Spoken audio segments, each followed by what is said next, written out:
Ողջույն, եթերում Կիրակին է, ես Սարգիս Հարությունյանն եմ։ Հայաստանյան ներքաղաքական թոհուբոհի մեջ եւ միջազգային զարգացումների ներքո կարծես մի տեսակ հետին պլան են մղվել հայաստանյան զինված ուժերին վերաբերող զարգացումները։ Այստեղ օբյեկտիվ պատճառ էլ կա։ Հայկական բանակին վերաբերող տեղեկությունները չափազանց սուղ են։ Այսօր պատրաստվում են քննարկել այդ հարցերը։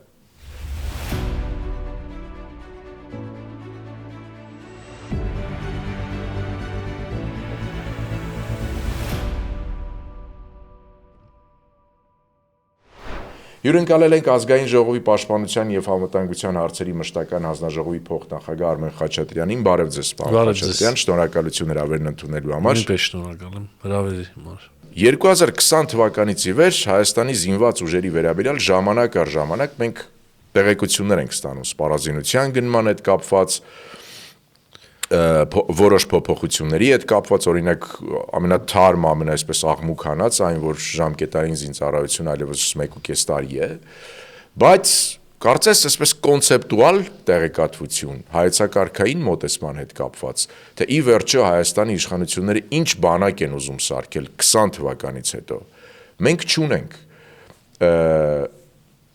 Այս առումով ինչ կարող եք ասել, Հայաստանի իշխանությունները ինչ են մտադիր անել Հայաստանի զինված ուժերի հետ, մենք ինչ բանակ ենք ունենալու ինչ որ ժամանակ անց։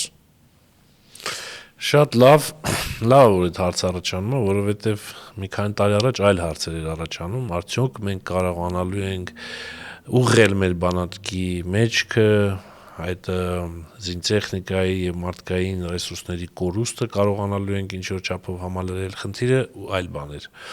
Վերջին մի քանի տարվա մեջ արդեն այլ խնդիրներ են ի հայտ գալիս, ի ուրախություն մեզ արդեն ձեր հարցն է առաջ գալիս, ի վերջո ինչ բանակ ենք ուզում ունենալ։ Եթե շատ կարճ ասեմ, մենք ուզում ենք եւ այդ ճանապարհով գնում ենք եւ բավականին լուրջ արդյունքներ ունենք արդեն, հիմնակարերը դրված են, ունենալ 5-րդ սերնդի պատերազմավարման կարողություններ ունեցող բանակ։ Ինչ է դա նշանակում 5-րդ սերնդի։ Եվ պրոֆեսիոնալ բանակ։ Իսկ կազմակերպչական իրավական ձևը պետք է լինի պրոֆեսիոնալ բանակ։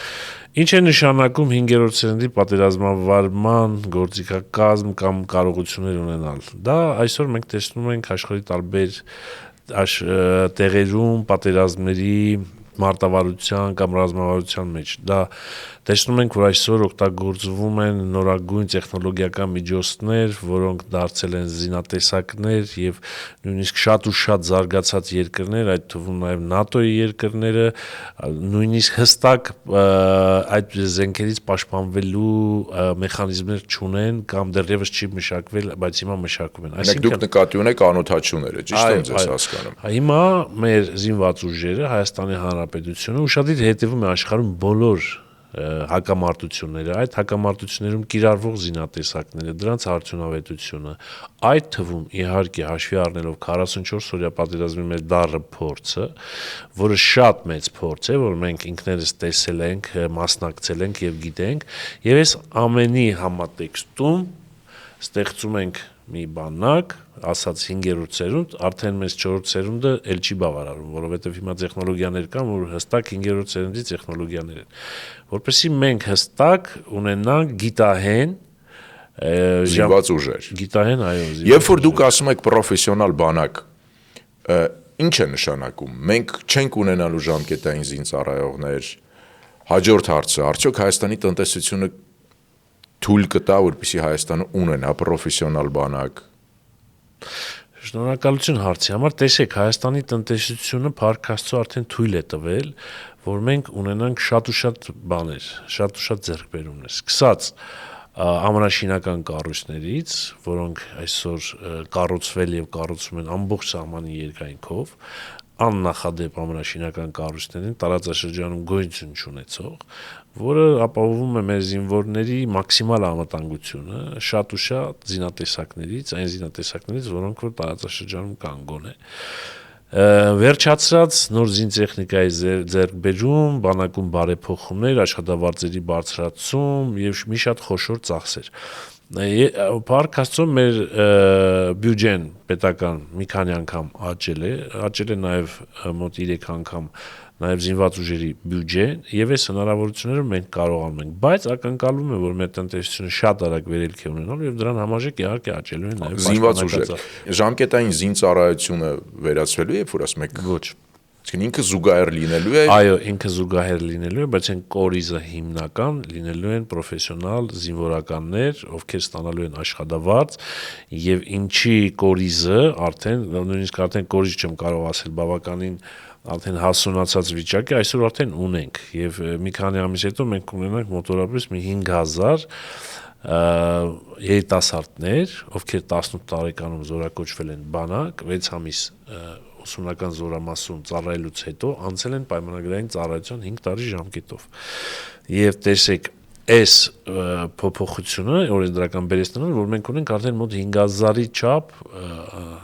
պրոֆեսիոնալ զինվորականներ։ Իհարկե իրենց թիվը ամեն անգամ տարեկան մի քանի հազարով գուցե կաճի եւ կգա մի պահ, որ մենք արդեն հստակ կարող ենք ասել, որ մեր բանակի հիմքը կորիզը արդեն պրոֆեսիոնալ անձնակազմ է։ Կա պատկերացում, թե պրոֆեսիոնալ բանակի թվակազմը ի վերջո որքան է կազմելու։ Իհարկե կա պատկերացում, բայց ես այս բան չեմ ուզի այդ թիվը հնչեցնեմ, որովհետեւ գուցե եւ գաղտնիքի էլեմենտներ կան, կարծում եմ, որ 2 տասնյակ հազարից ավել, 20000-ից ավել կարծում եմ, որ անպայման այդ թիվը մենք կստանանք, մոտորապես նման թվի մասին է խոսակցությունը, բայց տեսեք, երբ որ բանակը պրոֆեսիոնալ է լինում, մեկ զինվորի OGG-ն մի քանի անգամ ավելի բարձր է լինում, քան թե այսինքն այն զինվորինը, որը զորակոչվել է մի քանի ամսվա ծառայողի կամ 2 տարվա կամ 1 տարվա կամ առավելագույնը 2 տարվա։ Այսինքն պրոֆեսիոնալ բանակ, որ ասում ենք, դա նաև խոսում է շատ բարձր մարտունակության մասին։ Ոչ միայն նրա մասին է խոսում, որ իրենք աշխատավարձ են ստանում դրա համար, նրանք պրոֆեսիոնալ զինվորական են, այլ աշխատանքով չեն զբաղվում, այլ նաև բարձր մարտունակության մասին է խոսքը գնում։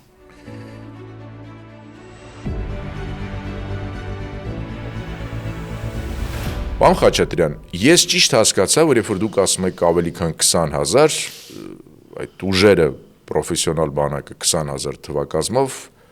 խոսքը գնում է հարվածային, այսպես ասենք, ուժերի մասին։ Երևի դուք ուզում եք ասել հատուկ նշանակության ստորաբաժանումներ, ինչքան կկազմեն այդ պրոֆեսիոնալ զորախմբի մեջ այդ ուժերը, հիմա ասեմ, որ հենց այս պայից վաղուց արդեն քաղաքականություն իրականացում բանակում մաքսիմում ավելացում են հատուկ նշանակության ստորաբաժանումները,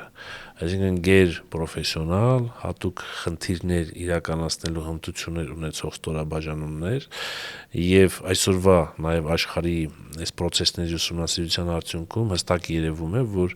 ամենալուրջ խնդիրները կամ ամենահաջողված բանակները այն բանակներն են, ովքեր ունեն հատուկ նշանակության ստորաբաժանումներ։ 20000-ը դա հատուկ նշանակության։ Ոչ, 20000-ը չէ, հատուկ նշանակություն չկա, բայց զգալի մաս կկազմի հատուկ նշանակության ուժերը։ Երբ որ դուք խոսում եք անհամեմատ մեր նախկին բանակի ռեսուրսների այդ համեմատած, այո, երբ որ դուք խոսում եք նոր բանակի մասին, մենք հասկանում ենք, որ խոսք է գնում նաև ստանդարտների մասին։ Ինչ ստանդարտներով է Հայաստանը նոր բանակը կառուցում։ Հասկանալի է դա ռուսաստանյան ստանդարտները չեն։ Մենք անցնում ենք նատոյական ստանդարտներին։ Ինչ ստանդարտների մասին է խոսքը։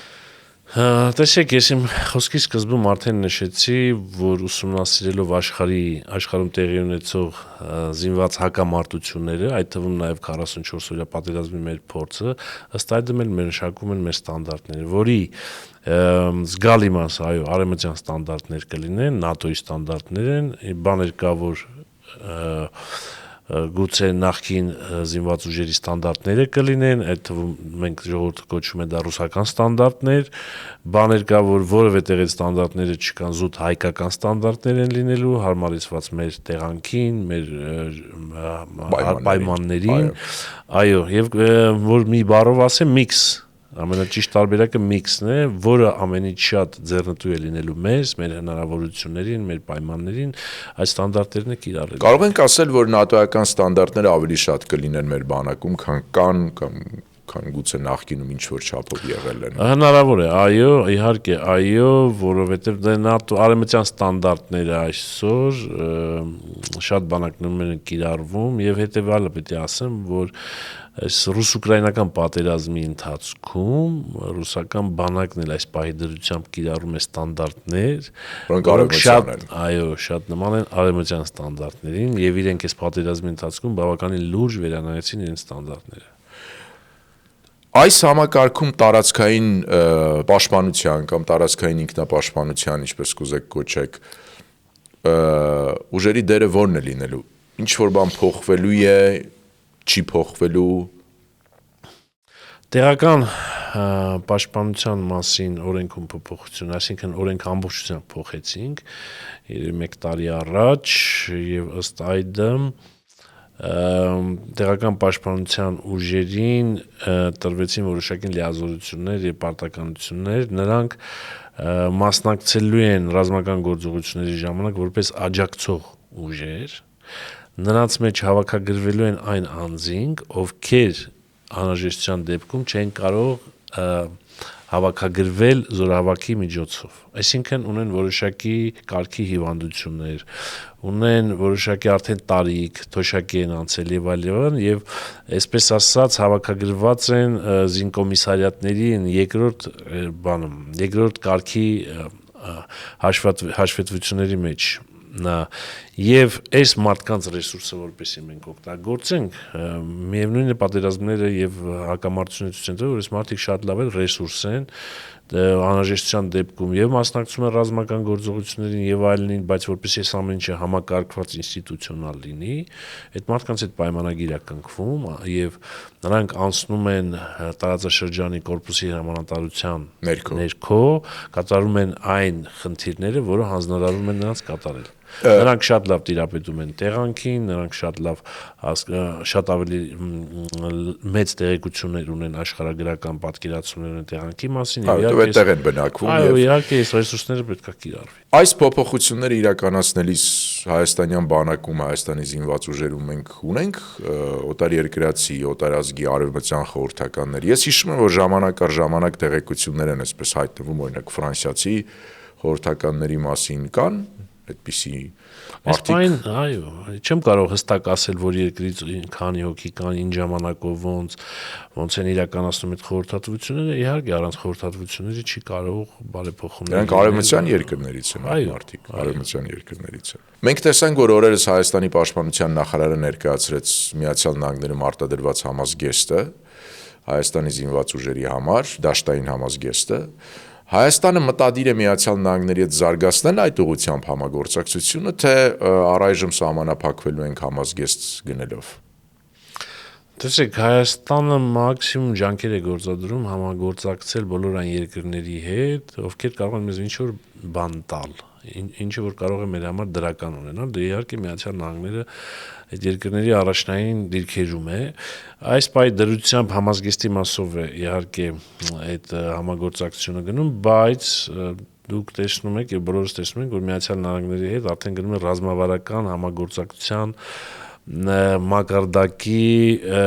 մակարդակի փոխհարաբերություններ են արդեն սկսում Միացյալ Նահանգների։ Բանակի առումով ինչ է դա։ Իհարկե դա նշանակելու է նաև զինված ուժերում պաշտպանական համակարգում, անվտանգային համակարգում նաև համագործակցություն, մենակ բանակը չի ընդհանուր անվտանգային համակարգում համագործակցություն Միացյալ Նահանգների հետ։ Այո, այս պահի դրությամբ այդպեսի տեսանելի համագործակցություն, որ ասեմ լուրջ դեռևս ես չէի ասի, որ կա, բայց որ նախադրյալները կա, որ համագործակցությունը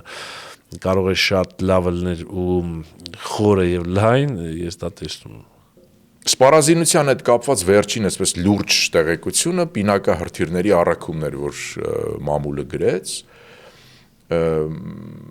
Մենք չենք տեսնում, որ վերջին շրջանում ինչ որ այսպես լուրջ ձեռքբերումների մասին տեղեկություններ հրապարակվեն։ Ես հասկանում եմ, որ պարտադիր չէ, որ հրապարակվեն, բայց ամեն դեպքում մենք կարող ենք ասել, որ նման լուրջ ծավալի, լուրջ քանակի սպառազինությունների գնման փուլը ավարտվել է, թե մեզ առաջիկայում գուցե ինչ-որ այսպես էլի տեղեկություններ սպասեն։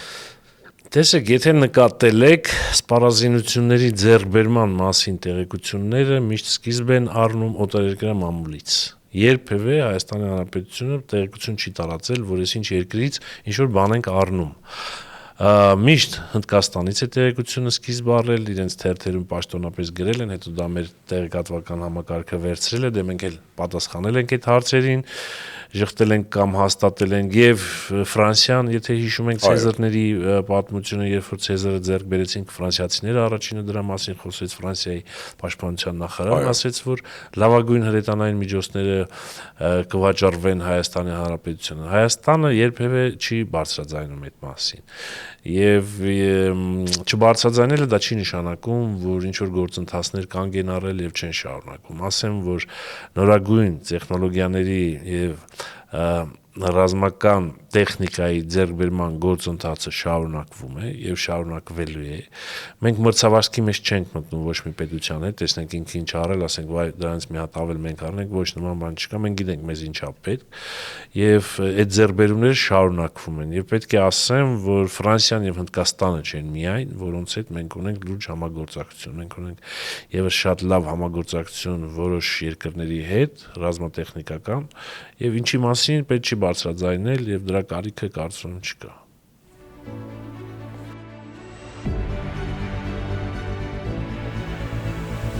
Պարոն Խաչատրյան, օրերս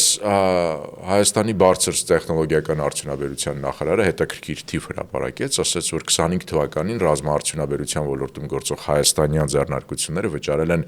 14.3 միլիարդ դրամ հարկ եւ համեմատած 21 թվականի հետ 4 անգամ, գրեթե մոտավորապես 4 անգամ այդ թիվը բարձր է։ Սա ինչի մասին է խոսում, ինչ զարգացումներ կան, որոնք մենք չենք տեսնում, բայց որոնց մասին ինչքան որ հնարավոր է կարելի է ասել։ Զարգացումները շեշտակի են եւ շատ դրական, եթե խոսքը վերաբերում է ռազմաարդյունաբերությանը։ Այո, մենք հենց 21 թվականից սկսած բավականին լուրջ ձեռքբերումներ ունենք այս ոլորտում, աննախադեպ ձեռքբերումներ ունենք, երբևէ նախադեպը չունեցող։ Դա ճիշտ է, երևում է նաև ֆինանսական այդ հաշվետվությունների մեջ, հարկերի եւ այլն, բայց պետք է ասեմ, որ ռազմաարդյունաբերությունը այսօր դարձել է արդյունաբերության, տնտեսության արդյունաբերության կարևոր առանցքային ճյուղերից մեկը։ Բացի այն, որ ինքը ռազմաարդյունաբերությունը պաշտպանության համակարգում մեծ դերակատարում ունի եւ անվտանգության, ինքը նաեւ տնտեսության մեջ արդեն մեծ դերակատարում ունի եւ հարկատուներ կան, ովքեր, եթե չեմ սխալվում, հենց առաջի 100-ի մեջ են մտնում, ռազմաարդյունաբերողները մտնում են առաջի 100-ի մեջ եւ ձեռքբերումները շատ հետաքրքիր են եւ պետք է ասեմ, որ հայկական արտադրության որոշակի զինատեսակներ կան զինատեսակներ, որոնք նույնիսկ անալոգը չունեն։ Թվում է թե այդ զինատեսակները աշխարհի տարբեր վայրերում օգտագործում են, հին տեխնիկաներ են, տասնամյակներով օգտագործվող զինտեխնիկա է, սակայն ասենք մեր հայկական մոդեռնիզացված տեսակը, որը որ մենք ենք արտադրել, անալոգը չկա աշխարհում եւ դա ամենայն պատասխանատվությամբ եմ ասում։ Կարող եք նույնիսկ այսպիսի ձեռքբերումներ ունենք, էլի։ Այո, կարող եք ուղղություններ են նշել, օթուժին են պատկանում, ինչ ուղղություններ կառանձնացնենք, հայաստանյան ռազմաարդյունաբերական համալիրում հատկապես որ ուղղությամբ են հաջողությունները։ Տեսեք, օթուժին, եթե օթուժի մեջ ներառենք նաև անօդաչու թռչող սարքերի համակարգը, ATS-ների համակարգը, այո, շատ լուրջ ձեռքբերումներ ունենք այս ուղղությամբ, բայց ակներև հրթիռահրետանային համակարգերի մեջ ունեցած մեր ստեղծած մեր հնարավորությունները, այսինքն արդյունքները, որոնք որ այո իրականում զարմացնում են բոլորին։ Կան երկրներ, որտեղ մենք արտահանում ենք հայաստանյան ռազմաարդյունաբերական համալիրի արտադրանքը։ Արտահանումը այսօր կարևորագույն ուղղություններից մեկն է, որը որ պետք է կյանքի կոչել եւ բավականին բարդ process է եւ այդ խնդիրներով զբաղվում է եւ պաշտպանության նախարարությունը եւ իր արժե որպես կարևորագույն խնդիր նաեւ դրել է բարձր տեխնոլոգիական արդյունաբերության նախարարությունը այս պահի դրությամբ եկեք չպատասխանեմ այդ հարցին, բայց որ արտահանումը ձգտելու ենք մաքսիմում շատ զինատեսակներ արտահանել, դա միանշանակ է եւ այդ հնարավորությունը ունենք եւ այդ պահանջարկներ ունենք։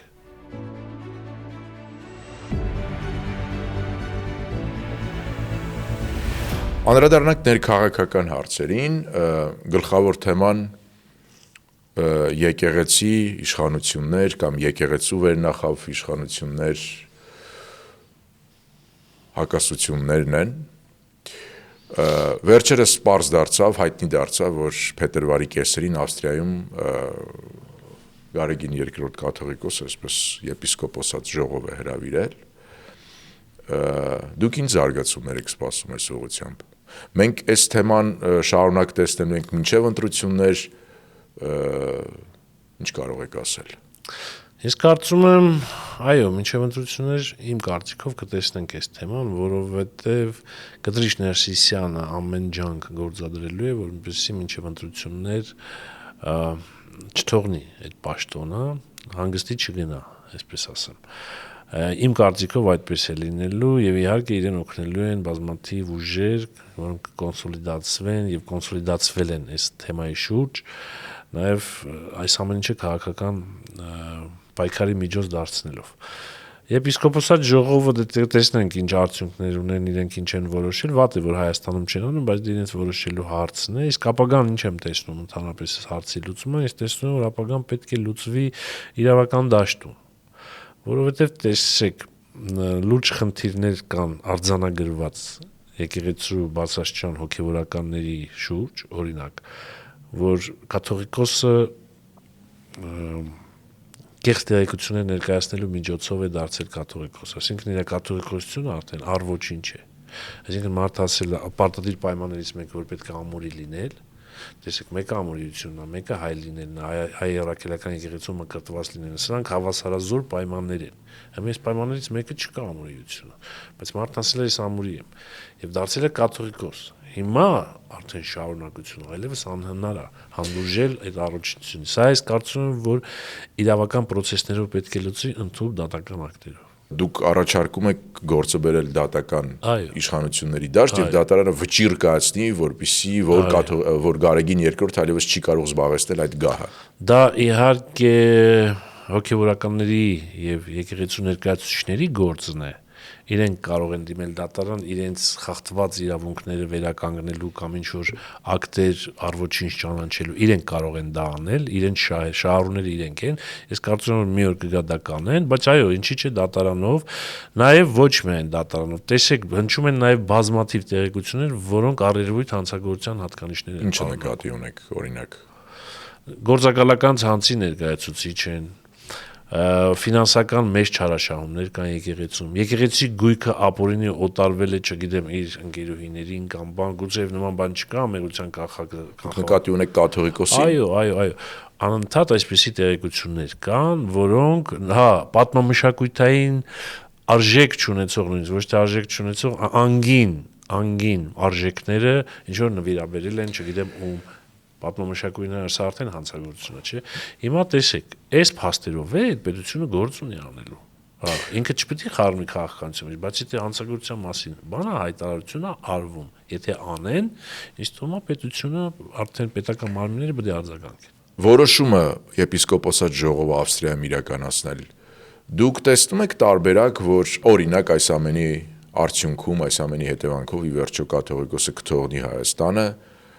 եւ մենք կունենանք ինչ որ առումով աննախադեպ իրավիճակ, որ գուցե հայտարարի Հայաստանի իշխանությունները ինչ ճնշում են,